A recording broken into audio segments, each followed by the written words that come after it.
Baik, kita mulai. Bismillahirrahmanirrahim. Assalamualaikum warahmatullahi wabarakatuh. Waalaikumsalam warahmatullahi wabarakatuh.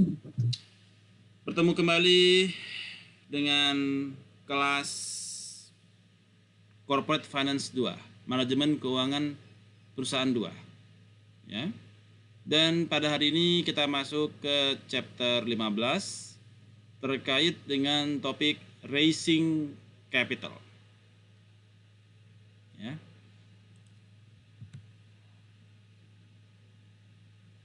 Core competencies yang diharapkan dari Anda semua setelah mengikuti perkuliahan ini adalah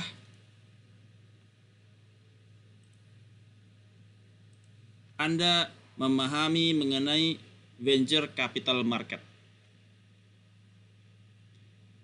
Kemudian role di dalam financing new business. Anda memahami bagaimana securities dijual ke publik dan role of investment bankers. Role itu job ya, job description ya, investment bankers. Kemudian Anda memahami mengenai initial public offering IPO dan bagaimana biayanya berapakah biaya untuk going public. Dan Anda memahami bagaimana rights itu di-issues kepada existing shareholders. Dan bagaimana rights itu dinilai. Ini adalah kompetensi yang diharapkan dari Anda setelah perkuliahan hari ini. Oke.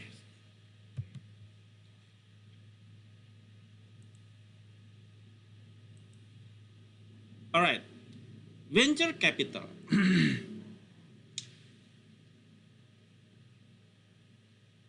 Jadi istilah venture capital ini merupakan suatu private financing companies, perusahaan yang memberikan pembiayaan kepada relatively new business in exchange for equity atau saham. Jadi mereka ada perusahaan nih, punya bisnis model, tapi nggak punya duit. Maka venture capital ini bisa memberikan financing, tetapi sahamnya mereka yang miliki. Misalkan sahamnya 50-50. Jadi 50% saham mereka yang punya, 50% saham Anda yang punya. Kemudian usually entails some hands-on guidance. Jadi mereka ada term and condition yang mereka miliki, di mana di dalam venture capital ini mereka biasanya memiliki apa yang disebut dengan exit strategy. Apakah exit strategy tersebut? Yaitu mereka bisa mengambil benefits dari ketika mereka menjual perusahaan tersebut. Ketika Anda masih startup, mereka kasih financing in exchange of stocks. Kemudian ketika perusahaan dijual, harga sahamnya jadi mahal karena perusahaannya sudah berkembang. Ya. Nah, venture capital mengambil keuntungan dari penjualan tersebut. Atau yang kedua, exit strateginya adalah mereka membawa company tersebut IPO, public, di mana venture capital mendapatkan keuntungan dari IPO tersebut. Nah, many venture capital dibentuk dari group of investors. Ya banyak perusahaan-perusahaan. Ya. Jadi ada venture capital yang sebagai pooling dari capital atas group of investors, di mana terdapat partners, ya,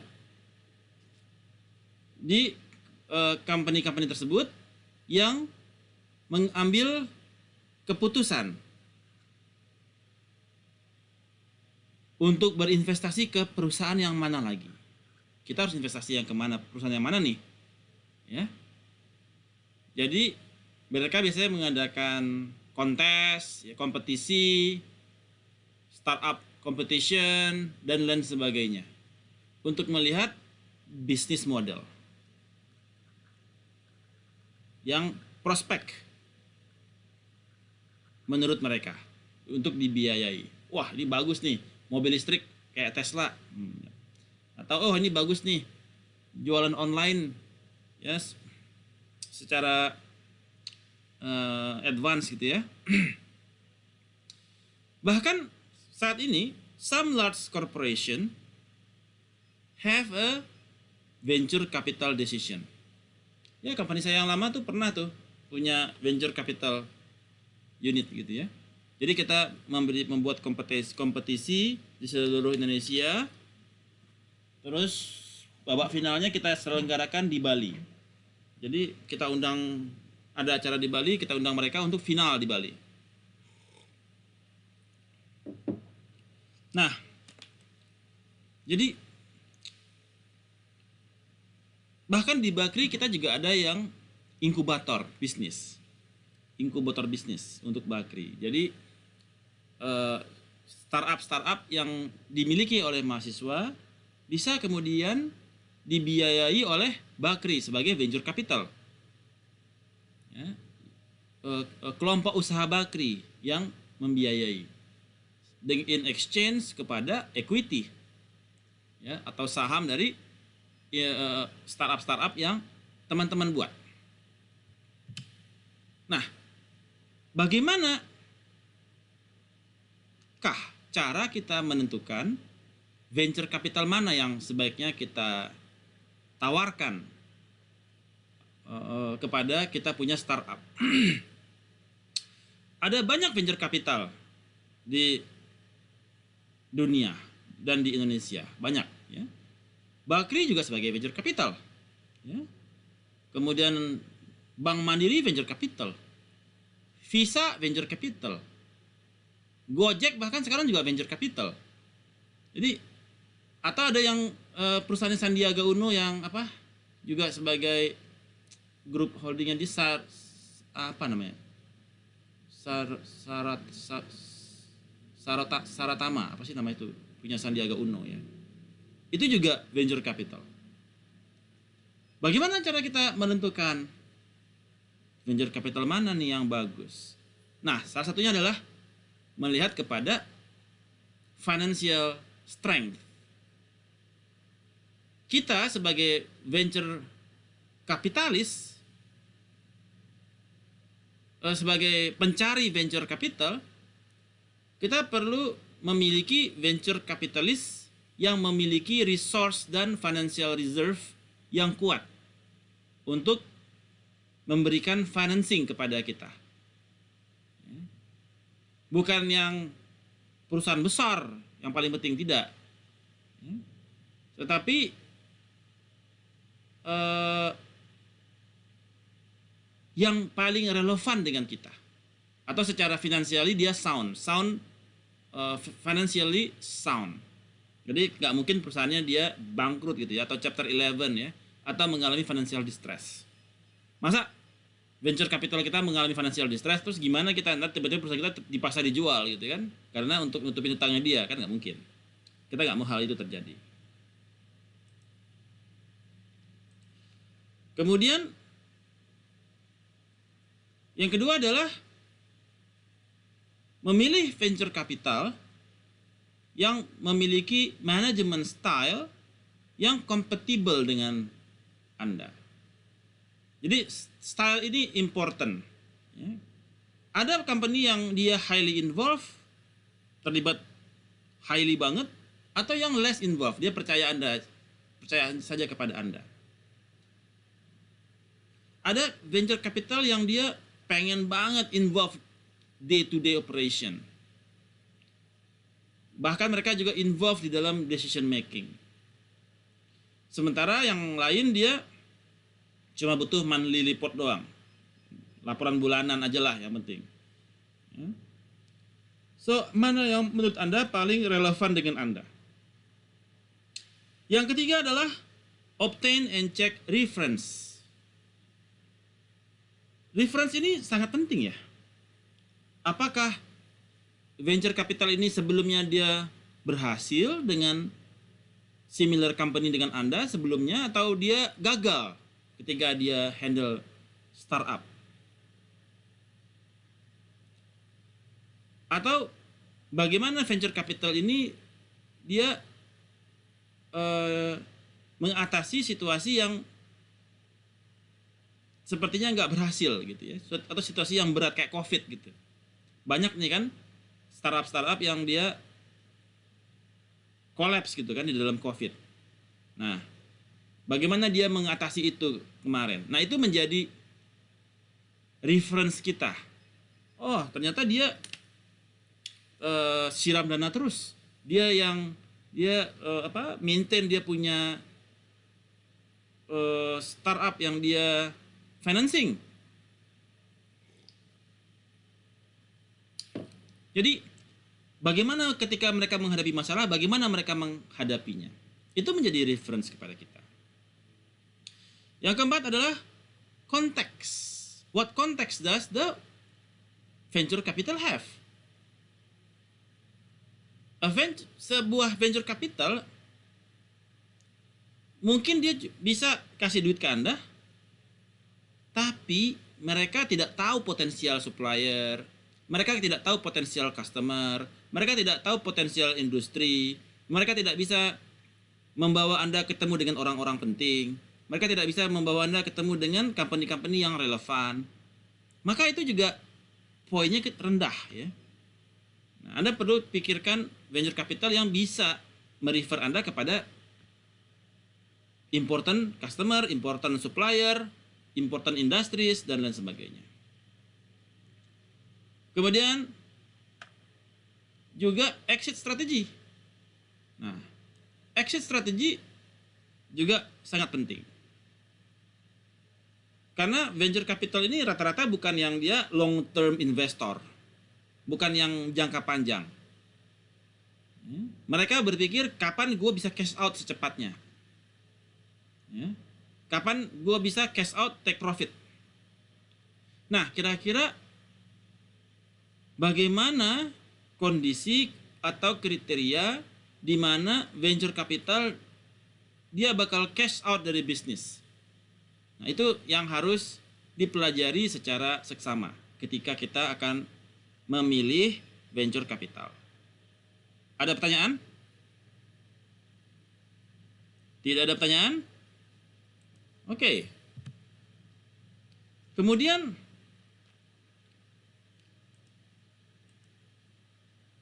menjual securities ke publik. Nah, sebuah perusahaan ketika Anda dapat dana dari venture capital, ya, Anda tentu ingin ujung-ujungnya si venture capital ingin membawa Anda IPO, ya, initial public offering, ya, supaya mereka bisa cash out ketika Anda IPO. Nah, di dalam upaya melakukan IPO ini atau menjual securities berupa saham ke publik, manajemen must obtain permission dari board of director.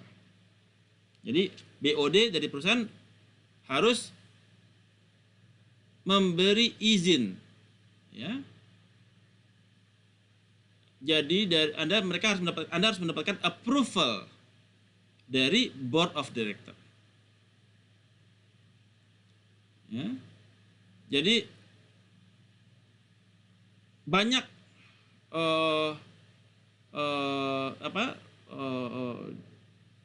approval ini menjadi dasar bagi Anda untuk going ke Security Exchange Committee atau yang disebut juga BAPEPAM di Indonesia. Kemudian setelah Anda mendapatkan approval, perusahaan lalu melakukan registrasi dengan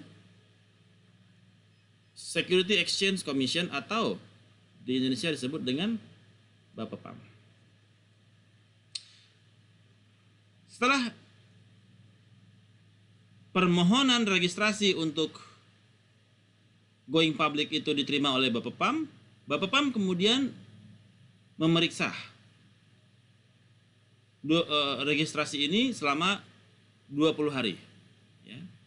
Waiting periodnya adalah 20 hari sampai diberikan keputusan oleh BAPEPAM.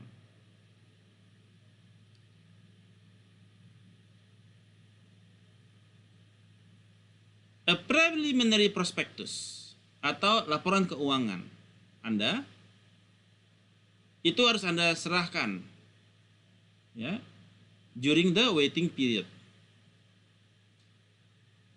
Ya. Jadi Anda serahkan kemana? Anda serahkan kepada your potential customer. Jadi Anda harus serahkan laporan keuangan kepada seluruh stakeholders. Jadi kalau ke BAPEPAM udah pasti ya, ketika Anda registrasi kan sudah dipersyaratkan tuh. Tapi selama 20 hari itu Anda bisa juga kirim laporan keuangan prospektus Anda kepada masyarakat, ke publik. Nih kita lagi daftar buat IPO nih, laporan keuangan gua silakan diperiksa oleh Anda semua. Anda kirim ke company-company yang Anda mau jualan, Anda kirim kepada individu yang mau membeli, ya. Itu disebut dengan red herrings. Bila ada permasalahan, the company is allowed, diperkenankan untuk mengamen, membatalkan registrasi. Ya, diamen, ditunda atau dibatalkan. Dan kemudian waiting period starts over. Kalau Anda mau, misalkan laporan keuangannya salah nih, laporan keuangannya, Anda bisa batalkan registrasi atau amen atau tunda, kemudian nanti diulang lagi dari awal 20 hari lagi. Ya. Securities belum bisa dijual selama waiting period, belum bisa. Anda mau lempar saham ke publik belum bisa, karena masih dalam waiting period. Sementara harga saham is determined on the effective date of the registration. Ya. Harga saham ditentukan pada effective date-nya dari registrasi.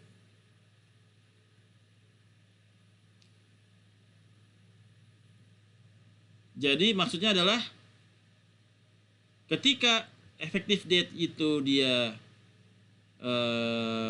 effective date Anda mendaftar tanggal 1, maka harga saham is determined. Harga saham ditentukan dan prospektus perusahaan harus dilampirkan ya setiap ada konfirmasi pembelian. Jadi konfirmasi pembelian belum pembelian ya, baru konfirmasi. Ya, karena dia selama waiting period tidak boleh dijual sahamnya. Masih menunggu 20 hari pemeriksaan oleh BAPEPAM. Sebentar. Allahu Akbar.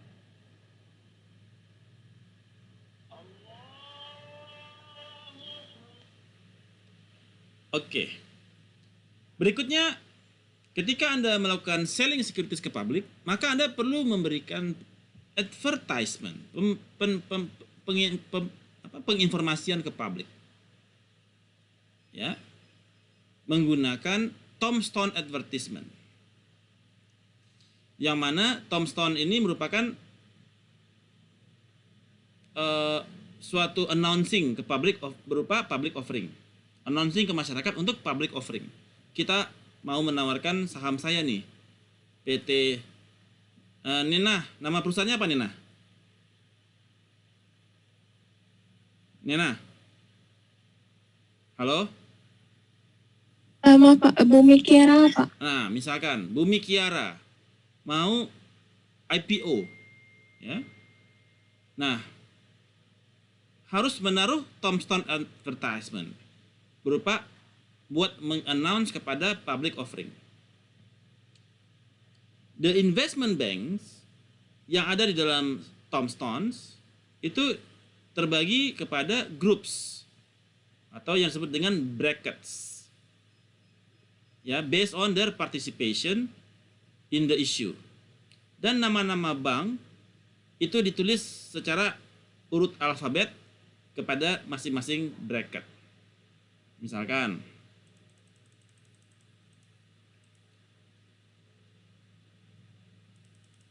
nih,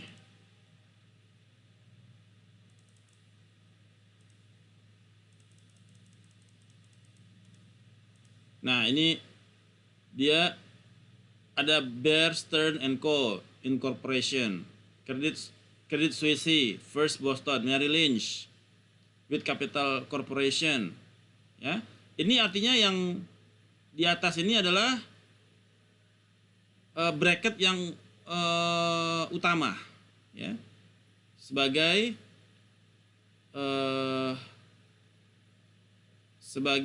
investment bank.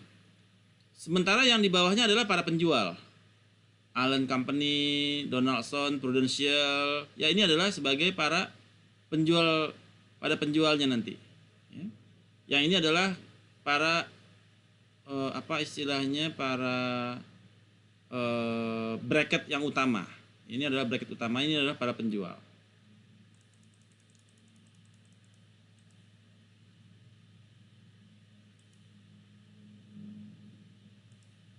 Oke.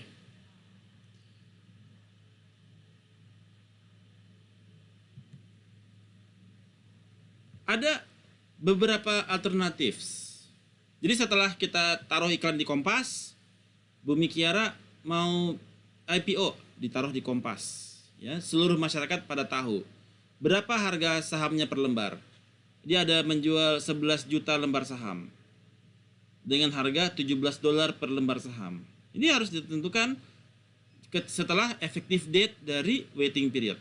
Nah, udah mulai nih diiklankan. Nanti ada yang konfirmasi kan, konfirmasi, tapi kan belum pembelian, baru konfirmasi karena belum IPO. Kemudian di dalam issuing methods itu ada alternatif proses, ya. Ada yang menggunakan public issues berupa IPO, ya, atau private issues. Jadi dia isunya kepada perusahaan tertutup. Ada perusahaan terbuka, public, yang apa secara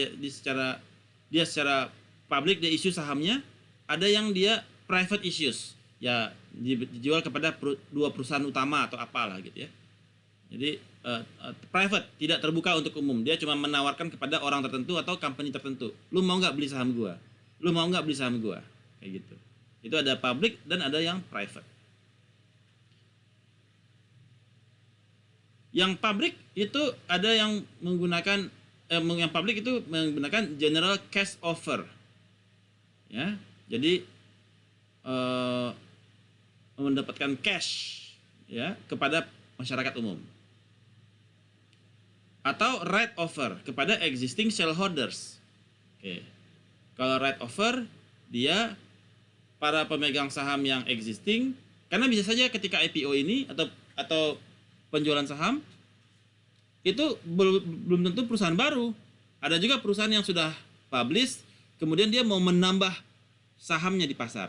Nah, ada disebut dengan right offer, hak kepada pemilik saham lama. Jadi mereka memiliki right untuk saham tersebut juga.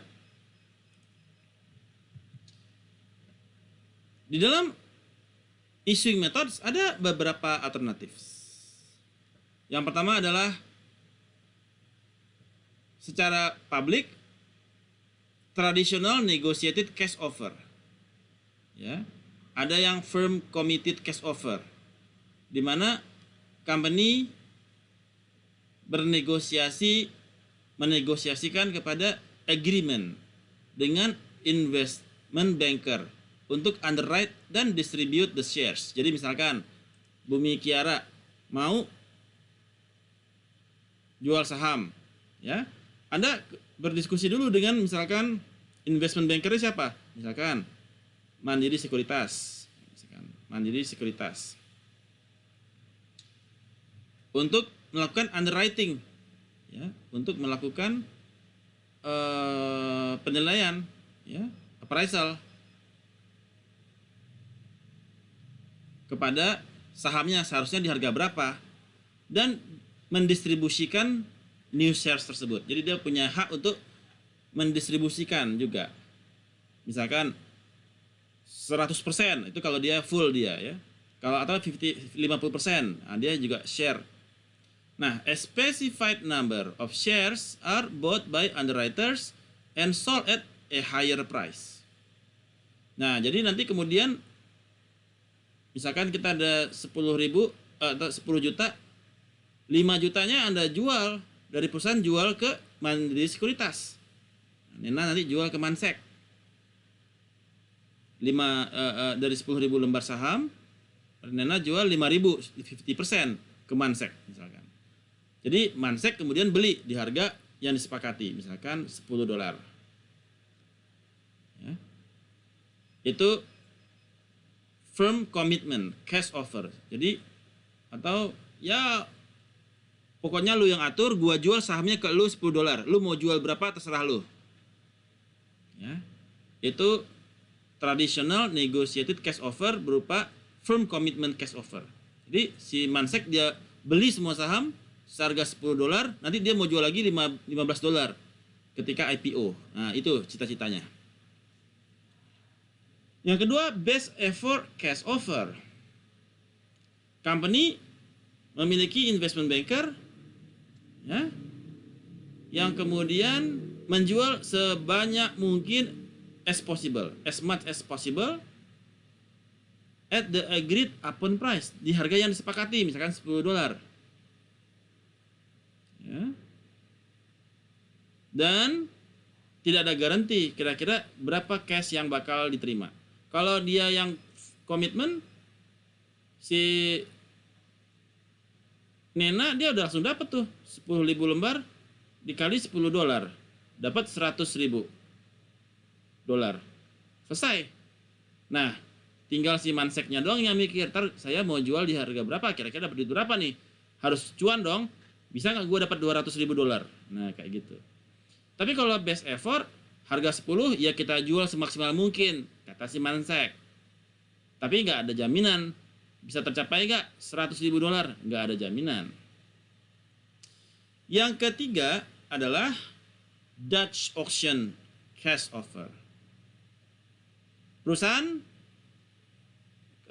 si Mansek kemudian melelang saham tersebut ke harga tertinggi, dia auction. Siapa ya? Nih, dia buka harga lelangnya $8. Oke, dia buka harga $8, harga pembukaan. Kemudian, yuk kita lelang, mulai, teng. Ada yang nawar 8,1, ada yang nawar 9, ada yang nawar 10, ada yang nawar 11. Akhirnya yang 11 menang. Oke, jatuh ke Pak Yasuduhu sebesar $11 per lembar saham. Jadi ada di auction di situ, ya, kepada umum. Nah, itu disebut dengan traditional negotiated cash offer yang dia sifatnya public. Ada juga yang metodenya berupa tertutup, ya, berupa privilege subscription. Jadi nggak dibuka untuk umum, di mana perusahaan Nena itu menawarkan direct kepada companies.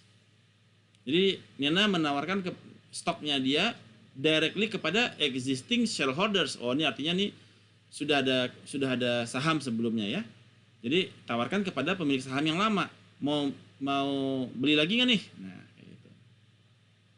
Atau juga ada juga standby right offer. Standby right offer. Seperti direct right offer, this contain a privilege subscription with the existing shareholders. Ya, ada privilege. Jadi standby aja. Kalau mau dieksekusi, dieksekusi. Kalau enggak, ya enggak. The net proceeds are guaranteed by the underwriter. Ini adalah alternatif. Dua alternatif di dalam bagaimana kita issuing IPO. Kemudian yang di public ada juga yang non-traditional cash offer. Nah, yang tadi dia tradisional ya, cash offer. Sekarang ada yang non-tradisional. Ada dua tipe. Pertama adalah self cash offer, yang kedua adalah competitive firm cash offer. Self cash offer dia melakukan kualifikasi kepada company-company di mana dia bisa qualifying companies can authorize all shares they expect to sell over a 2 years period and sell them when needed. Jadi dia sifatnya tidak langsung jual semua saham, tetapi dia step by step. Ada yang dijual sekarang, ada yang dijual 2 tahun lagi, ada yang dijual ketika butuh dana doang. Jadi nggak serta-merta 100% saham itu dijual secara IPO. Ya. Dia ada shelf-nya. Ini kalau kondisi terdesak yang ini. Kalau ini yang untuk 2 tahun lagi, yang ini yang mau dijual. Jadi dia melakukan kualifikasi di situ. Ada juga yang competitive firm cash offer. Company dia mengaward kepada underwriting melalui public auction instead of negotiation. Jadi dia dengan public auction dia bisa memberikan apresiasi kepada underwriting. Nah, jadi si underwriting dia ikut auction di situ. Kalau yang tertutup ada disebut dengan direct placement. Ya, saham itu dijual langsung kepada pembeli. Ya. Tapi diberikan syarat dia tidak bisa menjual hanya bisa menjual setelah lewat 2 tahun baru boleh jual. Itu disebut dengan direct placement. Nah, itu misalkan kayak employee stock ownership program. Ya. ESOP, Employee Stock Ownership Program. Jadi kalau Anda antara bekerja, biasanya itu untuk para pegawai diberikan ESOP dengan nilai saham misalkan 10 juta per orang. Tapi dengan syarat tidak boleh menjual sahamnya sampai 2 tahun. Saya dulu pernah dapat tuh dari company saya ketika IPO. Ya. Dapat saham 10 juta misalkan. Setelah 2 tahun udah jadi 50 juta gitu ya. Jadi disebut dengan Employee Stock Ownership Program. Oke, ada yang ingin tanyakan sampai saat ini? Silahkan. Kholas jami'an? Izin bertanya, Pak. Ya, silakan Nuraini. Izin Nuraini. Ya. Mengenai FC itu, apakah peraturannya itu sama dengan Indonesia dan luar negeri? Ulang-ulang lagi sebenarnya kurang jelas Nuraini. Apa namanya joint venture itu, apakah metode dan cara-caranya itu sama dengan luar negeri sama Indonesia? Maksudnya venture capital. Iya. Oh, ini metodenya Prosesnya, metodenya ya. sama Nuraini. Sama. Kalau di Indonesia itu kita menggunakan stock exchange company-nya itu menggunakan disebut dengan Bapepam ya. Di sini dia pakainya stock exchange company ya. Jadi kalau kita mau mendaftar IPO, kita kan daftar ke di Amerika pakainya Stock Exchange Company. Kalau di Indonesia kita menggunakan Bapepam namanya. Jadi kita kayak Bumi Kiara misalkan datang ke Bapepam. Bapepam, saya mau IPO nih company saya. Nah, kita registrasi di situ, registration statement. Ada persyaratannya. Kemudian setelah syarat masuk, dianalisa selama 20 hari. Di tanggal efektif kita mendaftar, kita sudah bisa rilis ke publik. Kira-kira berapa lembar saham nih yang kita mau jual? Taruh di Kompas. Ya. Ada sekian ribu lembar saham dengan harga berapa dolar per lembar saham. Nah, Anda udah langsung pengumuman. Nah, itu kalau Anda menggunakan public offering. Ya. Nah, kemudian di dalam isu securities itu ada juga tadi yang beberapa cara. Jadi Anda bisa langsung firm commitment. Jadi dari underwriter yang borong semua 100%. Jadi Anda terima bersih. Anda udah terima. Nah, mereka nih yang mikirin kerjanya. Gimana nih? Harga berapa nih kita mau jual? Kita udah beli nih 8 dolar. Bisa nggak kita jual 15 dolar? Bisa. Ya udah mereka jual 15 dolar. Padahal dia beli di hari Anda 8 dolar. Tapi apakah mereka bisa jual semua? Ya mereka akan usahakan untuk jual semuanya. Kebayang Nura ini? Pak, terima kasih ya Pak. Oke. Alright.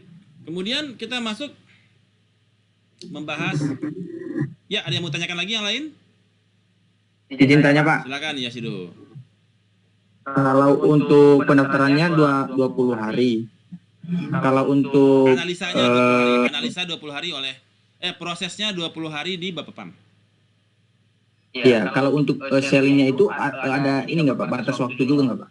Sellingnya itu sejak Anda mendaftar Anda sudah bisa jual. Oke. Jadi Anda dari tanggal efektif tanggal 1 Anda sudah daftarkan, Anda udah bisa halo-halo, udah bikin iklan segala macam pengumuman. Orang udah mulai pada daftar kan, beli kan, duit kan belum masuk, tapi udah ada komitmen untuk beli dia kan. Anda udah bisa roadshow keliling Eropa gitu, keliling Amerika. Jadi dulu tuh ketika perusahaan saya itu IPO, kita ada yang keliling Eropa tuh, keliling company-company di Eropa, di Asia untuk menawarkan IPO-nya. Ya, nah itu di dalam setelah lapor Bapepam kita udah bisa jalan roadshow. Nanti kan mereka pada komitmen tuh kan, saya mau beli sekian lembar saham, sekian lembar saham. Dapatlah data oke, yang berminat kira-kira dari si underwriting yang minat kira-kira ada misalkan Anda jual 10.000 lembar, yang minat ada kira-kira 50.000. Wah, yang minat 50.000 nih. Tapi kita cuma jual 10.000 lembar untuk IPO. Nah, kayak gitu ya. Jadi kita harus kita membatasi per orang, nggak bisa satu orang satu gitu kan, paling cuma dapat sedikit gitu. Nah kayak gitu. Jadi pembagian per orangnya itu maksimal berapa lembar lotnya sahamnya gitu kan. Kebayang ya sih dulu. Berarti pembagian kalau pembelian itu di selama 20 hari itu Pak ya ininya? Ya itu komitmen ya. Setelah 20 hari keluar Bapepam oke. Setelah 20 hari Bapepam sudah ngambil keputusan oke, green light, baru duitnya setor ke mereka. Jadi ada tanggal setoran, uang setoran gitu ya. Mereka kalau confirm tanggal sekian harus setor. Tapi selama 20 hari mereka udah roadshow. Baik Pak. Oke, good. Nah, kita masuk ke underwriter. Underwriter adalah sebuah perusahaan investasi yang bergerak sebagai intermediaries atau perantara antara perusahaan yang menjual securities dan masyarakat yang mau berinvestasi. Underwriter ada di tengah-tengah. jasa yang diberikan oleh underwriter adalah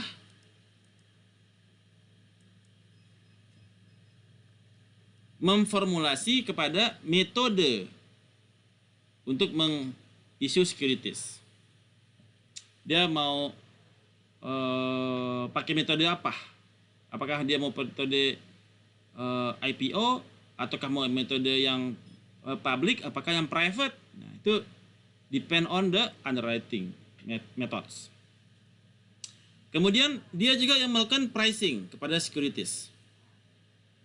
Oh, peminatnya banyak nih, animo masyarakat tinggi. Artinya demand lebih tinggi daripada supply, harga bisa naik nih. Tapi kalau demand lebih kecil daripada supply, wah harganya harus turunin nih. Orang nggak begitu minat nih. Nah, itu juga. Kemudian dia melakukan valuasi kepada company. Ini perusahaan sehat atau nggak sehat? Ini prospek ke depan perusahaannya bagus atau tidak bagus? Dari situ dia bisa menentukan berapakah harga saham yang sebaiknya ditetapkan untuk perusahaan tersebut. Pricing. Yang ketiga adalah selling the securities. Sekarang dia udah beli tuh saham perusahaannya semua di harga $5 per lembar saham. Dia sekarang pricingnya ini perusahaan $10. Dia beli $5. Oke, perusahaannya oke. Gua jual $5, lu mau jual $10, cobalah gitu kan. Nah, dia kemudian jual di harga $10 dengan dia membeli $5. Dia jual. Kalau bisa laku semua kan untungnya besar kan. Dan juga dia sebagai price stabilizer, ya, sebagai lead underwriter. Jadi kalau sahamnya nggak ada yang beli, masyarakat sahamnya nggak laku semua, yang beli dia lagi gitu, ya kan? Dia sebagai yang beli, sebagai stabilizer. Kalau nggak laku, nanti kayak kasus-kasus yang ketika IPO sahamnya bukan naik malah turun. Nah, itu juga masalah ya. Nggak ada yang beli sahamnya. Akhirnya harga sahamnya jatuh tuh. Seperti Krakatau Steel dan Garuda Indonesia. Dari IPO sampai sekarang harga nggak pernah menyentuh harga IPO. Masih turun, masih merosot, masih longsor sampai sekarang. Belum pernah menyentuh harga IPO. Jadi harga IPO itu ternyata dia ketinggian gitu ya. Atau ketinggian atau valuasinya yang kurang betul. Kemudian syndicated. Syndicated itu adalah group of investment bankers yang menjual security tersebut dan share the risk associated with selling the issues. Jadi, underwriternya adalah Mandiri, Sekuritas. Sindikasinya apa aja yang jadi sindikasinya sebagai para penjual? Yaitu ada Schroeder, ada Prudential, dan lain sebagainya ya. Nah, itu mereka group of investment bankers yang menjual kepada IPO-nya Bumi Kiara. Spread, yaitu selisih dari yang dibayar oleh sindiket kepada underwriter dan yang dijual oleh sindiket kepada market. Nah, jadi dari si company dia jual $5 kepada underwriter.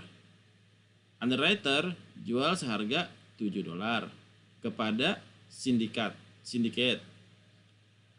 investment banker. Syndicate investment banker jual seharga $9 kepada masyarakat. Nah, kayak gitu ya. Jadi buy low sell high, buy low sell high. Yang ini buy low sell high lagi. Nah, itu disebut dengan spread. Dari si underwriter dia dapat $2. Dari si underwriter yang si investment banker dia dapat lagi $2. Ini cara perhitungannya ya. Kemudian ada beberapa types of underwriting. Ya. Yang pertama adalah first commitment underwriting. Di mana issuer atau si misalkan Bumi Kiara dia menjual seluruh sahamnya kepada si underwriter 100%. Yang akan kemudian si Mandiri Sekuritas ini akan menjual kembali ke masyarakat. Ini adalah model yang paling sering dilakukan oleh para underwriter. Jadi dia borong semua, nanti dia jual lagi. Jadi konsepnya adalah purchase dan resell agreement. Gua beli, gua jual lagi. Dan fee-nya dia adalah spread dari pembelian dan penjualan. Kemudian best effort underwriting, ya, si underwriter dia terikat janji untuk memberikan best effortnya untuk menjual securities atau saham di harga yang disetujui. Oke. Tapi underwriter tidak bisa menggaranti berapa duit yang bakal diterima oleh si issuer. Ya.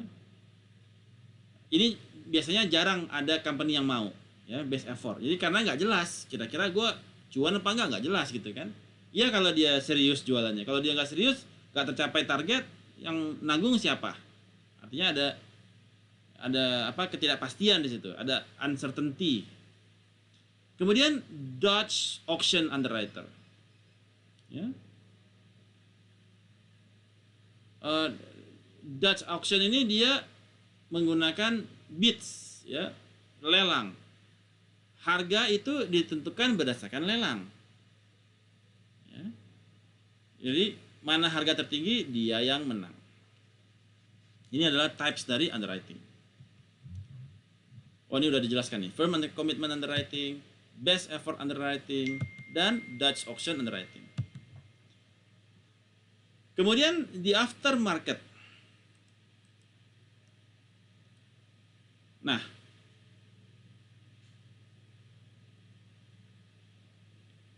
underwriter principal itu dia memiliki hak untuk membeli saham jika market harganya jatuh di bawah offering price.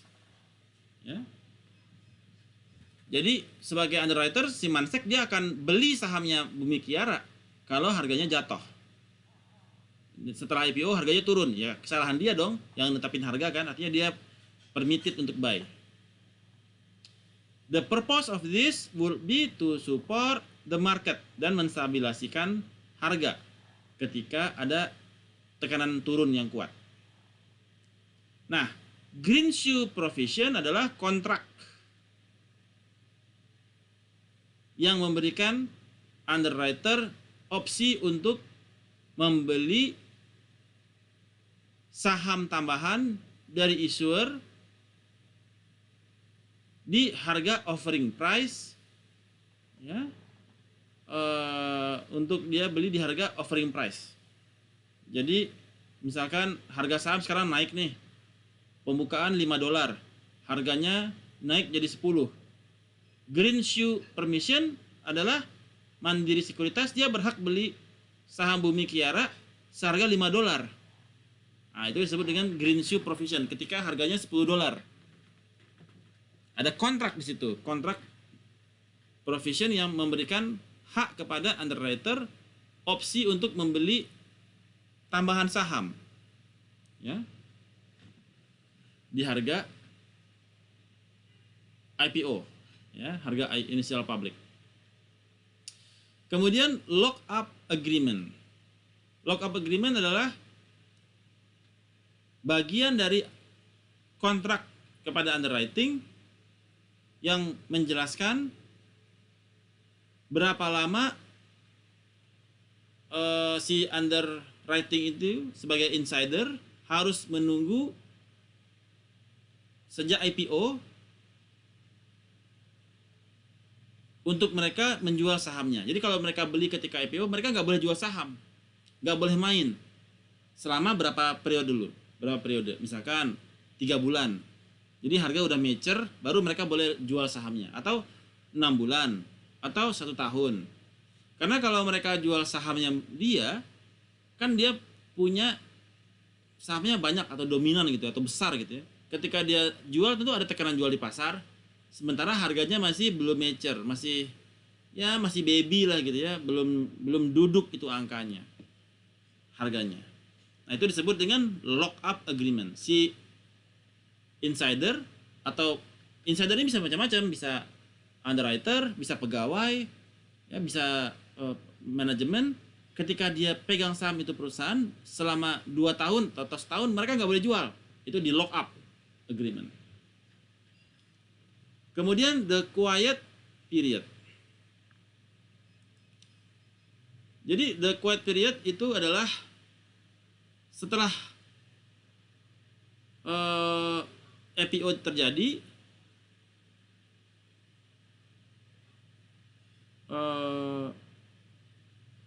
ketika perusahaan itu dia betul-betul mau IPO,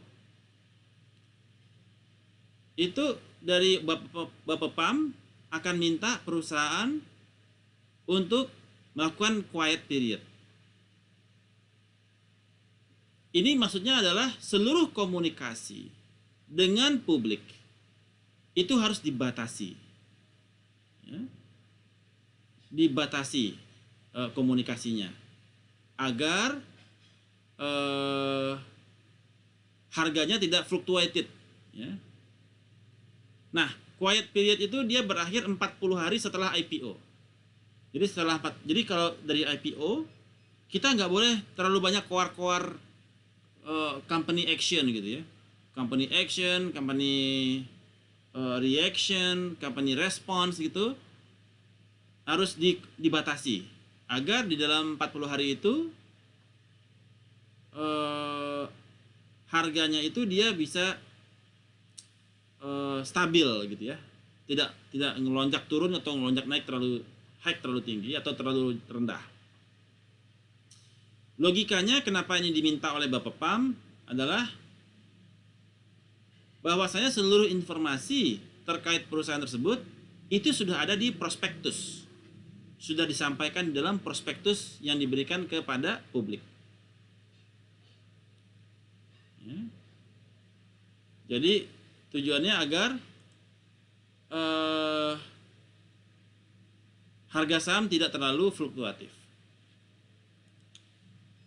Oke. Ya, ini sudah diterangkan juga ternyata di sini. Greenshield provision, lock up, dan quiet period. Ya. Nah,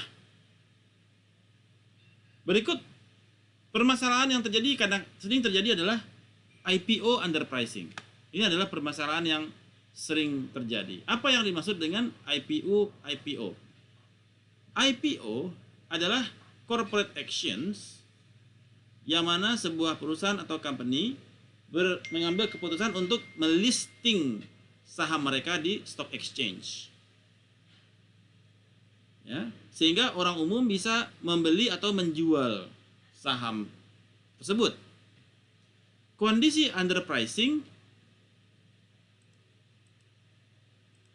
adalah suatu kondisi di mana harga dari IPO tersebut adalah lebih rendah daripada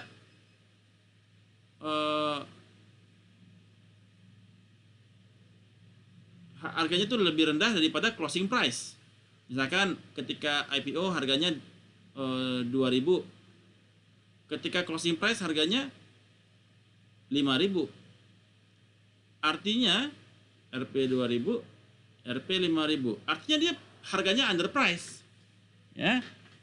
Which is good. Ya. Nah, ini bisa terjadi karena kadang-kadang memang sulit untuk pricing IPO karena tidak cukup perbandingan kepada market price. Ya, misalkan di dalam industri itu ada 3 company doang, satu industri.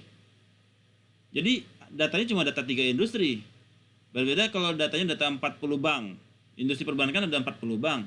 Jadi kita datanya bisa perbandingan kepada 40 bank. Tapi kalau cuma ada 3 company, termasuk dia, jadinya banyak yang informasi yang belum mewakili seluruh kondisi yang ada.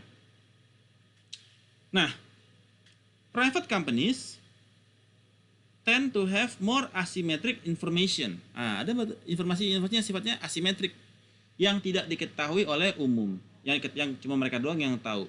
bahwasanya mereka ada investasi ke sana, investasi ini, investasi itu, ada project ini, project ana, project ono gitu ya.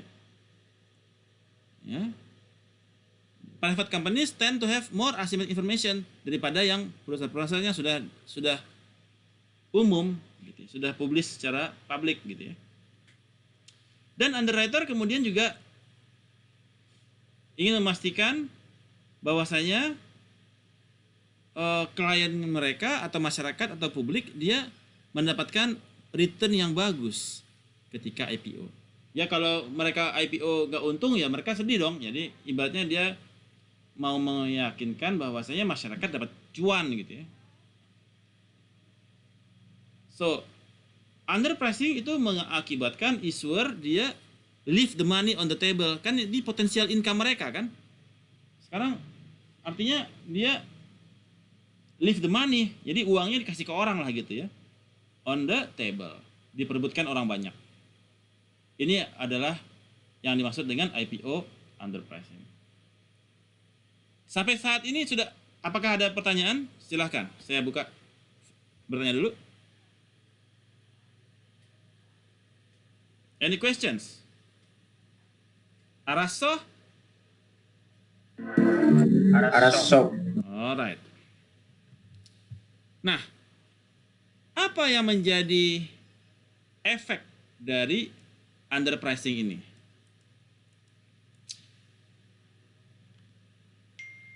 Antara lain adalah investors dia dapat gain, sudah pasti kalau di underprice. Ya, harga 2.000, sekarang penutupan 5.000, investor dapat cuan 3.000, gain. Dan perusahaan mengalami loss. Karena dia tidak bisa memaksimalkan mendapatkan optimal money. Ya, jadi money-nya tidak optimal. Tidak berhasil mendapatkan uang secara optimal karena underpricing-nya terlalu jauh sampai lebih dari 100%. Ya, IPO 2.000, penutupan 5.000. Artinya hampir ya kan? Hampir 100% dia ruginya kan? Nah, ada loss dia. Harusnya dia terima uang 5.000, jadinya dapat cuma 2.000. Atau setengahnya lah, ya. Gitu. Ini adalah beberapa evidence of IPO underpricing phenomenon. Jadi hampir di semua tempat itu sering terjadi underpricing. Kayak gini. Nah, ini yang di atas ini dia overpriced. Ini sini adalah average first day return. Nah, return. Ada yang 100% nih. 100% dia punya selisih dari harga pembukaan ke harga penutupan 100%. Jadi itu underpricing. Ya. Ini rata-rata semuanya overpricing sih ya. Underpricing ya. Underpricing. Untuk IPO price-nya itu underpricing karena penutupannya dia di hari pertama first day itu return-nya gede-gede. Ya.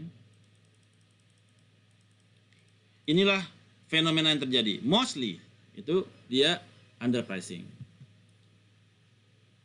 Kemudian ini apa judulnya? Evidence of underpricing phenomenon. Average first day return. Nah, return rata-rata hari pertama. Jadi first day return di tahun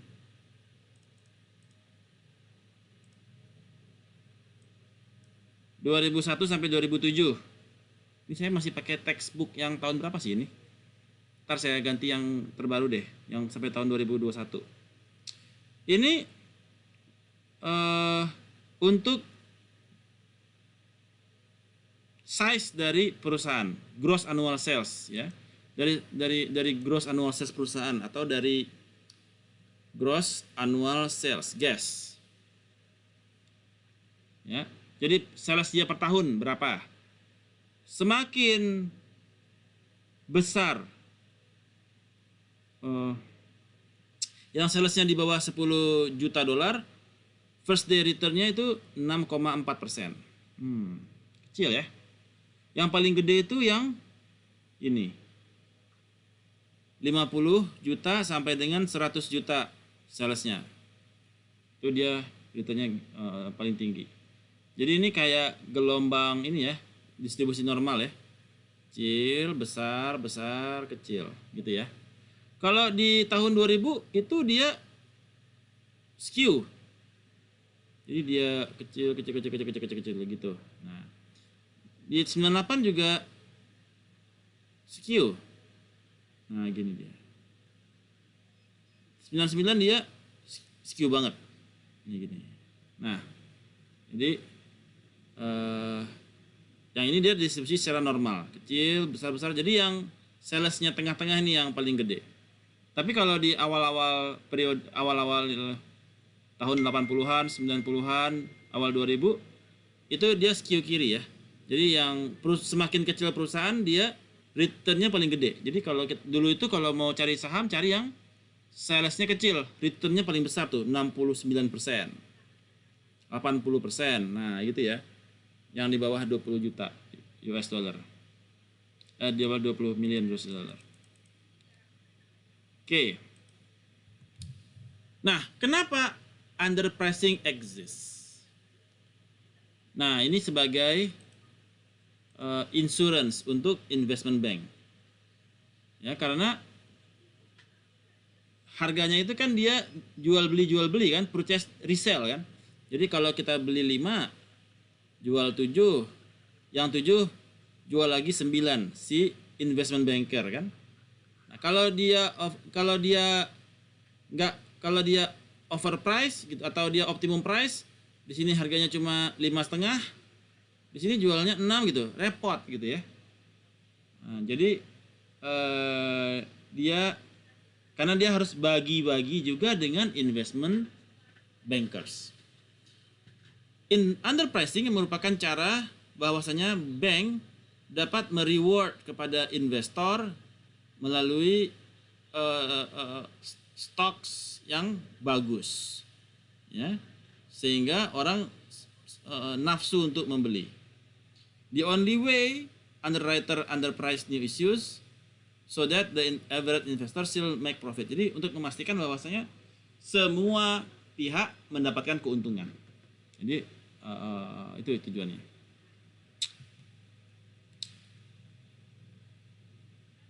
Nah, walk the web example. How have recent IPOs done? Ya. Oke. So far so good. Any questions? Silakan. Ada yang ingin ditanyakan?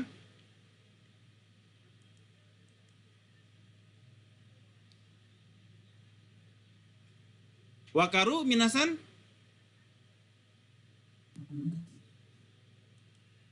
Wakaru? Zenbu wakaru kah? Semuanya sudah paham kah?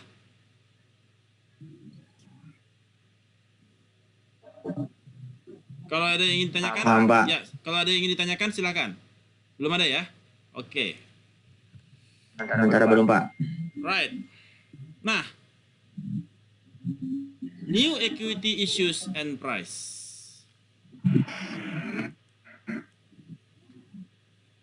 New equity issues and price. Jadi stock price itu tend to decline. Harga saham itu cenderung turun ketika perusahaan itu menerbitkan saham baru. Jadi dia sudah punya saham, sudah IPO. Kemudian dia terbitkan lagi saham baru untuk mencari modal. Dan stock price-nya cenderung turun ketika perusahaan itu merilis stok baru. Kenapa? Ada beberapa penjelasan mengenai fenomena ini. Yang pertama adalah managerial information. Jadi bahwasanya manajemen mungkin memahami bahwasanya harga sahamnya itu sudah over value. Misalkan harga saham sekarang 5.000, mestinya cuma 3.000.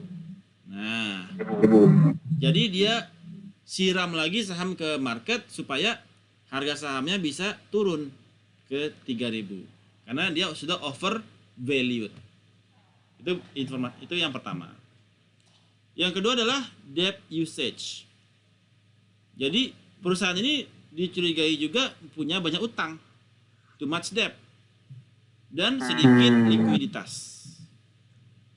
Sehingga kemudian dia isu saham baru untuk cari dana segar. Ya, artinya mengalami kesulitan keuangan bisa terjadi.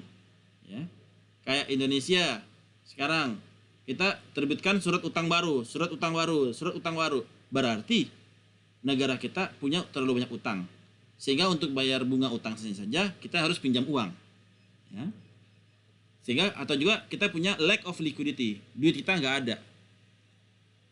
Sehingga untuk bayar proyek-proyek pakai dana JHT. Untung dana JHT udah dibatalkan. Ya. Sehingga kita bisa lagi mengambil dana JHT. Kemudian ada issue cost. Kenapa harga turun? Karena ada biaya yang associated dengan issuance of stock, seperti legal fees-nya, underwriting fees-nya, ada biaya yang besar, maka dia issue saham baru. Since the drop in price itu bisa signifikan, itu memberikan negatif signal kepada market. It is important for management to understand the signals that are being sent and try to reduce the effect. Jadi kalau Anda terbitkan saham baru, itu market sinyalnya negatif. Waduh, butuh duit. Ya, jarang yang dia over value kan. Jarang. Kecuali memang bagus banget gitu ya. Oh, kayak Inco gitu ya. Sahamnya udah ketinggian, udah 15.000, udah 20.000. Waduh, nih kebanyak harga kita udah over valued nih. IPO cuma 2.000, sekarang udah 20.000. Kita sebar lagi deh saham baru supaya harga sahamnya turun. Itu untuk perusahaan-perusahaan yang memang bagus.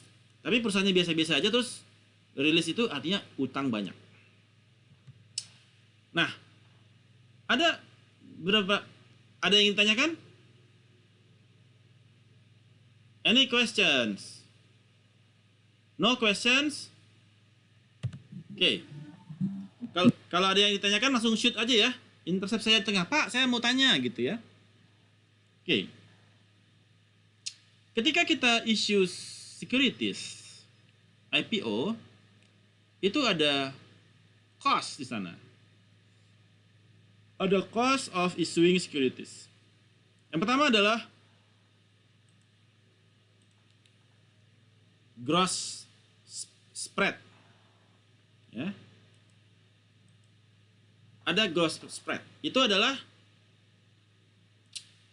gross spread ini dia terdiri dari fees yang dibayar oleh issuer kepada para underwriters.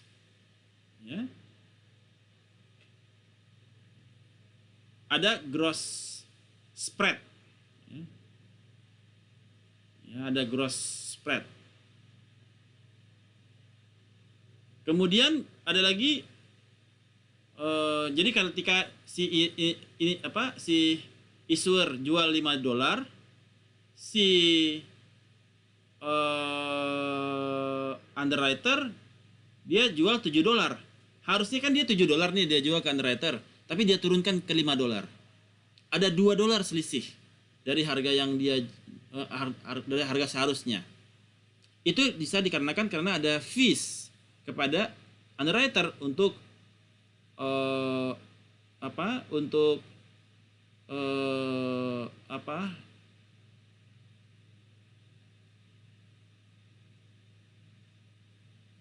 bukan fees ya. Itu gross spread ya, ada biaya gross. Ya direct fees ya, direct fees, ada fee kepada si underwriter. Kalau 5 ke 7 artinya ada fee sebagai fee. Selisih 2 itu sebagai fee kepada underwriter. Untuk kerjanya dia ya, 5 dan 7. Kerjanya dia $2 dihargain. Nah. Kemudian other direct expenses. Nah, ini antara lain adalah legal fees. Ya. Kemudian filing fees untuk ke Bapepam, pajak, ya. Itu semua sebagai kompensasi kepada underwriter. Other direct expense, ada yang other direct juga, ya. Karena si underwriter dia harus bayar legal, bayar filing fees ke Bapepam segala macam, ada other direct expenses. Kemudian ada juga disebut dengan indirect expenses. Nah, misalkan indirect expenses ini adalah opportunity cost. Ya. Berapa waktu yang di-spend oleh manajemen di situ? Ada indirect expense. Abnormal returns. Jadi ketika kita jualan sahamnya itu di season dalam kondisi musim yang bagus atau tidak bagus, bisa ada kemungkinan harga sahamnya dia bakal drop, ya, dari harga IPO. Ini disebut dengan abnormal return. Ada biaya abnormal. Underpricing. Nah, ketika kita underprice, harga kita nggak optimal. Ada cost, ya, di situ. Green shoe option. Ketika kita green shoe option itu underwriter punya hak untuk beli harga di harga IPO. Walaupun harga sudah naik ke harga market, tapi si underwriter masih punya green shoes option untuk mengexercise dia punya hak beli di harga IPO. Ini mengakibatkan ada cost of issuing securities. Oke. Nah, ini adalah cost-nya.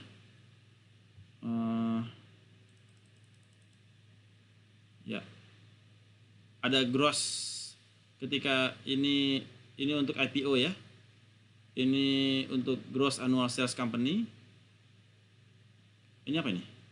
Proses. Oh, ini adalah berapa besaran IPO-nya, ya, berapa juta dolar, ya. Kemudian ini berapa company. Kemudian ini adalah gross spread. Berapa gross spread-nya? 9%, ya. Makin kecil perusahaan, grossnya makin besar spread-nya. Ya, makin kecil IPO, besaran volumenya, spread-nya makin gede. Karena waktu yang habis segala macam sama, ya, tapi artinya biaya tinggi dong. Kemudian other expense 15%. Other expense itu tadi yang legal fees, ya. Kemudian total direct cost. Oh, ini apa nih? Oh, total direct cost penjumlahannya, ya. Gross spread sama other. Kemudian, nah, ini yang ini adalah bagaimana kita melihat biaya-biaya yang ditimbulkan dari penerbitan saham. Ada yang ditanyakan? So far so good?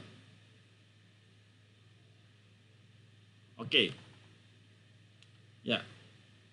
Nah, ini ada underpricing.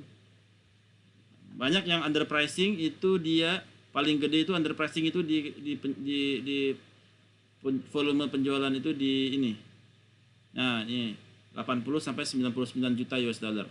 Oke. Ya. Kemudian rights offering.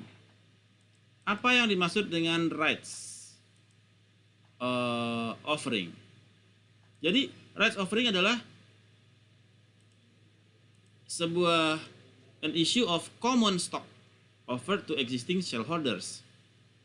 Jadi kita menerbitkan saham baru yang mana existing shareholder memiliki rights, hak untuk membeli. Jadi kita sudah, harga saham kita udah ketinggian nih, kita mau issue saham baru, atau kita banyak utang nih, kita mau issue saham baru. Nah, itu existing shareholders dia punya rights, ada hak untuk beli, ya.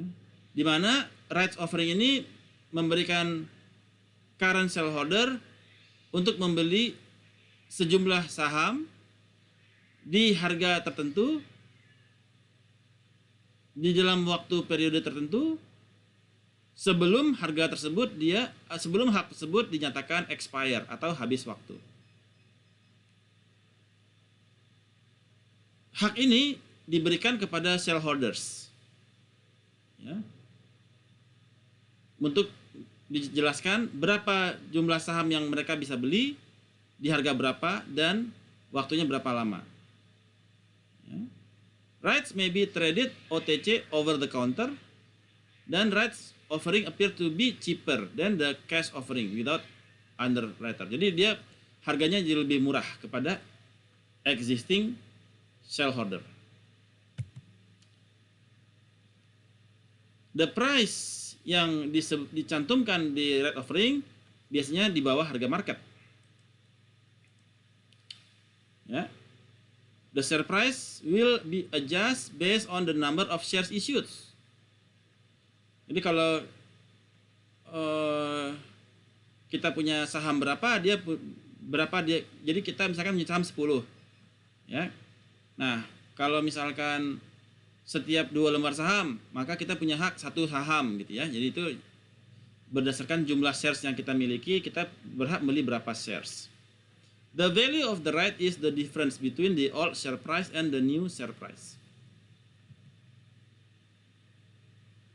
Contoh, sebuah company ingin mendapatkan pendanaan sebesar 5 juta US dollar. The subscription price $10 per lembar saham. Dan harga stok saat ini $20 per lembar saham. The firm currently has 1 juta shares outstanding. How many shares must be issued? How many rights will it take to purchase one share? What is the value of the right? Jadi, how many shares must be issued? Jadi kalau dia butuh dana adalah 5 juta US dollar dengan harga subscription fee-nya itu $10 per lembar saham, maka dia harus mengisu 500.000 lembar saham. How many shares, how many rights will it take to purchase one share? Number of right, how many rights, berapa rights yang dibutuhkan? All shares ada 1 juta, new shares ada 500.000. Maka how many rights will it take to purchase one share? Ada punya, ketika dia punya 2 lembar saham, dia berhak beli 1 lembar saham. Jadi kalau dia punya 2 lembar, dia berhak 1. Jadi ketika dia menawarkan kepada existing shareholders, ya.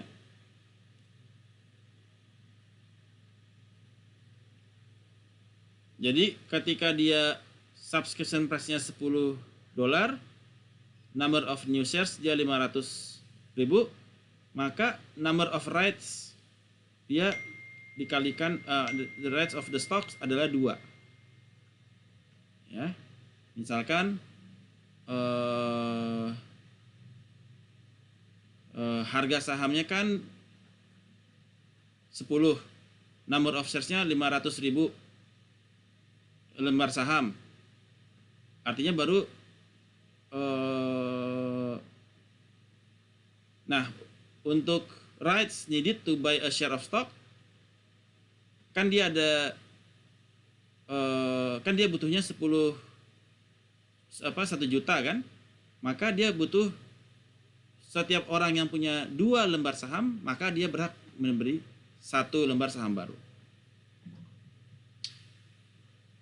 Kemudian suppose a shareholder owns 2 shares of stock before the right offering is about to expire with the price of NP adalah $20 per share.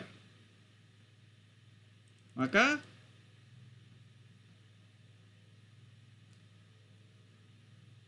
kalau untuk individu dan company, perbedaannya adalah number of share ada 2. Ya. Share price $20. Maka value holding adalah $40 saat ini. Ya. Kemudian ini initial position. Ketika dia mendapatkan offering, dia bisa subscribe beli barang yang baru, saham baru $10 per lembar saham dengan number of right issues 2, dan number of right to new share 2 lembar, maka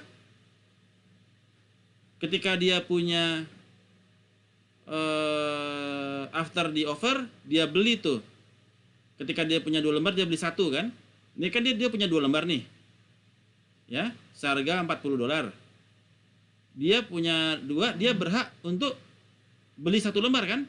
40 tambah 10. Maka dia dapat $50. Dan lembar sahamnya jadi 3 kan. Dimana share price adalah sebesar, 1 lembarnya adalah 16,67. 3 dikali 16,67 adalah $50. Value of one right, old price dikurangi new price. Old price adalah $20, dikurangi new price 16,67 adalah 3,33. Jadi ada penurunan, ada selisih, harganya turun sebesar 3,33. Ini untuk individu. Ya, ingat 2 lembar syaratnya, karena dia punya 2 maka dia beli 1. Ya. Kemudian kalau yang untuk company, dia misalkan number of shares-nya dia punya 1 juta, seharga $20 per lembar saham, jadi ada 20 juta US dollar. Subscription-nya dia $10, number of rights-nya 2, dan number of right issues 1 million. Maka ketika dia syaratnya 2, maka ada 1 juta ini kan, ada 500.000 nih. 500.000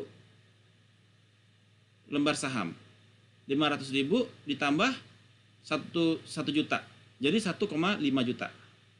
Di mana share price-nya dia adalah, yang ini adalah 20 miliar.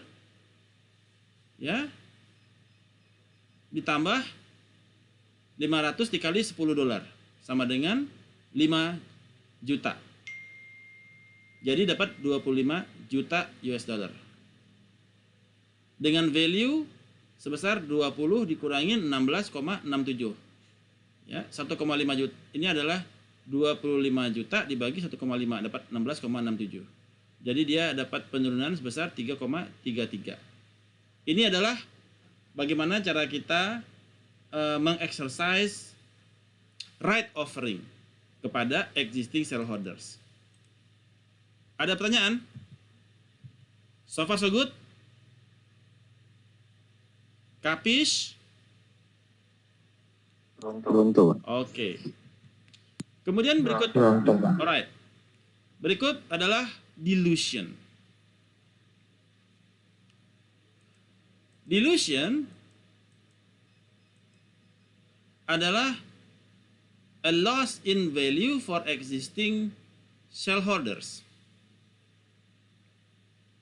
Loss in existing shareholders value in term of ownership. Ya.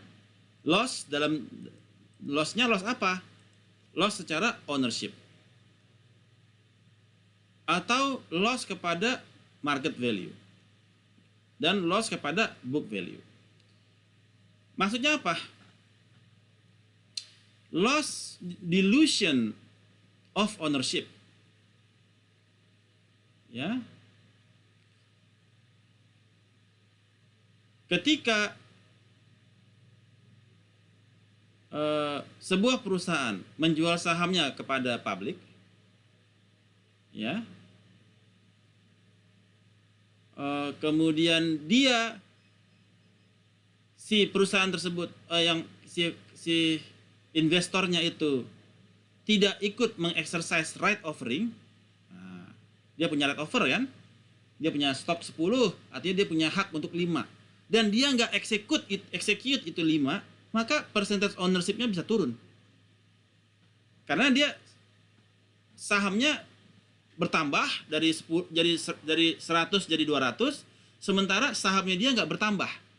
Saham perusahaan yang beredar di market bertambah, sahamnya si investor tersebut dia tidak bertambah karena dia tidak mengeksekusi kepada right offer. Maka percentage of ownership-nya turun. Itu ya penjelasannya. Yang kedua, loss in value, dilution, loss in value terhadap market value. Yaitu maksudnya adalah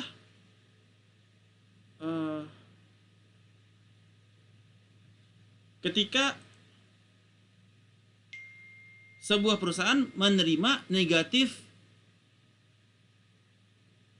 net present value projects, gitu, maka terjadi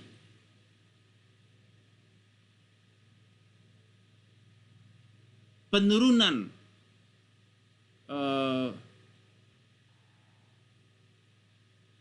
book value kepada market values. Ya. Sekarang Anda project itu NPV-nya negatif, Anda terima, kan bego gitu ya. Akibatnya terjadi loss of market value. Kemudian book value versus and earning per share. Ketika market to book value-nya itu dia turun, ketika dia book value-nya dia turun, maka earning per share juga akan turun. Ya. Sekarang Anda ketika market value turun, Anda menerima project yang tidak memberikan return. Artinya Anda dapat project thank you gitu ya. Akibatnya apa? Anda nggak punya pendapatan, maka earning per share juga bakal turun. Jadi ada loss in value karena Anda menerima project-project yang negatif value, yang negatif return, yang returnnya kecil. Anda earning per share Anda bakalan drop, sehingga harga saham Anda bakal turun. Ya, saham Anda juga bakal turun harganya kalau perusahaan itu mengambil proyek-proyek yang tidak memberikan keuntungan, proyek thank you gitu ya. Nah, oke. Nah, ini percentage of ownership yang tadi ya. Ketika Anda tidak exercise, Anda punya right to offer, right offering, ya saham Anda tetap, saham yang berada di market besar, ownership Anda mengecil. Ya. Ini book value versus market value. Ya. Kalau project Anda nilai NPV-nya negatif, ya nggak ada return kepada perusahaan. Ketika return nggak ada, berarti earning per share bakal turun. Ya, drop. Nah, terakhir adalah issuing long-term debt. Untuk mendapatkan raising capital, perusahaan, negara mengeluarkan bonds, surat utang, ya, obligasi. Ya. Nah, issuing long-term debt. Long-term debt ini yang jangka waktunya disebut adalah lebih besar daripada 1 tahun. Ya. Issuing long-term debt. Ya. Term loans. Biasanya kalau direct business loan itu typically itu dia 1 sampai 5 tahun. 1 sampai 5 tahun. Kalau private placement itu dia menawarkan hanya kepada limited investor, tidak secara umum. Itu disebut dengan private placement. Ya. Kemudian, nah, jadi di dalam bonds ini kayak negara menerbitkan surat utang negara, ternyata nggak ada yang minat, akhirnya dipaksa-paksa BPJS untuk beli surat utang negara. Sesudah itu masyarakat pada nuntut haknya, akhirnya ketentuan umur 56 dibatalkan. Sekarang untuk mengurus semua STNK, SIM segala macam harus sudah bayar BPJS, karena dana BPJS udah masuk kepada surat utang negara. Gak bisa keluar lagi, repot urusannya. Ya, begitulah kendala kita saat ini di kaum buruh ya. Self registration. Setelah kita filing, register untuk public offering, usually there is no present intention to immediately sell security Anda, ya, atau IPO. Ya. Permits. Jadi di dalam self registration ini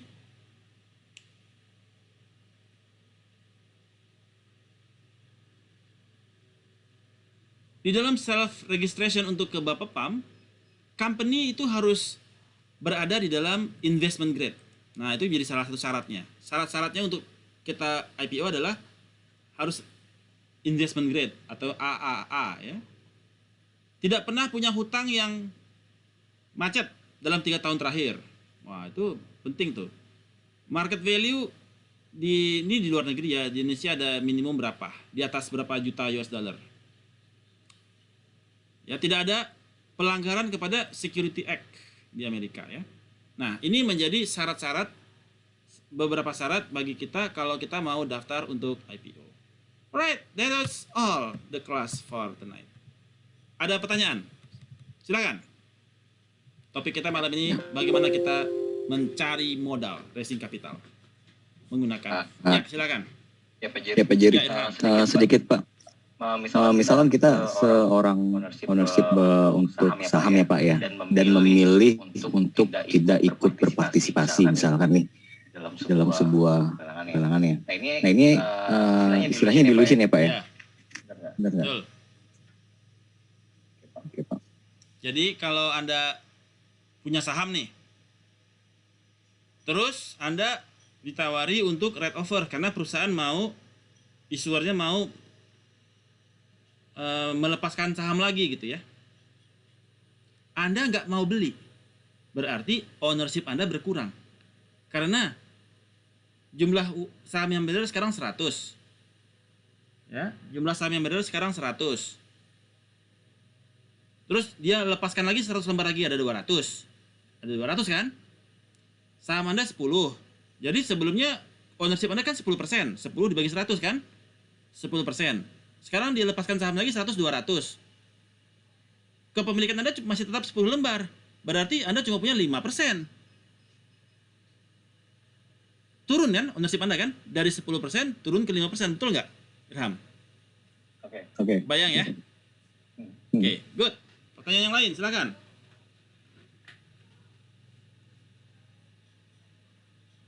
Any other questions? Tidak ada?